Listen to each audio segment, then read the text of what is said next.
जय श्री राम। मेरा नाम अतुलपुरी, मैं आध्यात्मिक मंत्र चिकित्सक भगवान का एक छोटा सा पावन भक्त आप लोगों की सेवा में दोबारा से उपस्थित हुआ हूँ। आज मैं आप लोगों को बताऊंगा कि हम साधना कर रहे हैं तो हमें साधना में किन किन चीज़ों की सावधानी बरतनी है। सावधानी तो आपको बहुत सारी बरतनी पड़ेंगी, लेकिन मैं कुछ कुछ चीज़ों को आपको बता दे रहा हूँ जो आपको साधना के पथ पे चलते हुए सावधानी बरतनी है।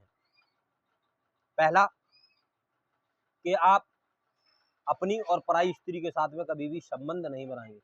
अपनी का मतलब कि आपकी पत्नी, और पराई का मतलब कि आजकल के जो लड़के गर्लफ्रेंड बॉयफ्रेंड बना के घूमते हैं उसके साथ में भी संबंध नहीं बनाना है।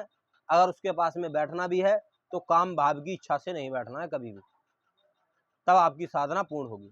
दूसरा, आपको नॉनवेज नहीं खाना है। नॉनवेज का मतलब कि आपको जो मीट मुर्गा इत्यादि वगैरह होता है वह नहीं करना है। हल्का भोजन करना है, जैसे दाल होती है सात्विक बिल्कुल, जिसमें प्याज लहसुन का भी प्रयोग नहीं होना चाहिए, और मदिरा का भी प्रयोग नहीं करना है, जैसे दारू गुटखा इत्यादि वगैरह होता है उसका भी प्रयोग नहीं करना है आपको साधना मार्ग में। तीसरा, आपको झूठ नहीं बोलना है, चाहे वह कैसी भी स्थिति हो, आपको झूठ नहीं बोलना है। अगर आप साधना मार्ग में हैं तो झूठ बोलने से देवता नाराज हो जाते हैं, रुष्ट हो जाते हैं, उनकी कृपा हमें मिल नहीं पाती। इस वजह से झूठ नहीं बोलना है और अपनी साधना को गुप्त रखना है, ज़्यादा से ज़्यादा गुप्त रखें। दिखावा मात्र ना करें। दिखावा मात्र का मतलब कि लोग बोलते हैं कि साधना कर रहे हैं तो वो गाते फिरते हैं कि मैं साधना कर रहा हूँ साधना कर रहा हूँ, तो इस प्रकार से आपको गाना नहीं है साधना क्षेत्र में।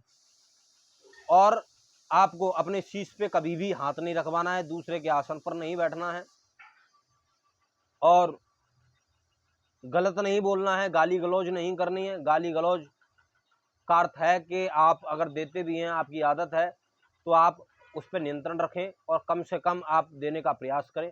हालांकि मुझे पता है देने वाले देते ही हैं, लेकिन उस पर नियंत्रण रखना है आपको और साधना पथ पर चलते रहना है, चाहे वो स्त्री हो चाहे वह पुरुष हो। मैं सभी के लिए बता रहा हूँ, साधना तभी आपकी सफल होगी।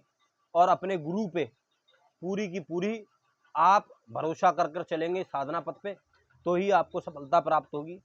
ऐसा नहीं है कि मैं अपने लिए बोल रहा हूँ, ये आप सभी के लिए भी बोल रहा हूँ कि अपने गुरु पर अगर विश्वास होगा तो ही आप सफल हो सकते हैं, और आपका गुरु काबिल है तो ही आप सफल हो सकते हैं, अन्यथा आप सफल जीवन में नहीं हो सकते हैं। आप ऐसे ही जीवन भर भटकते रहेंगे।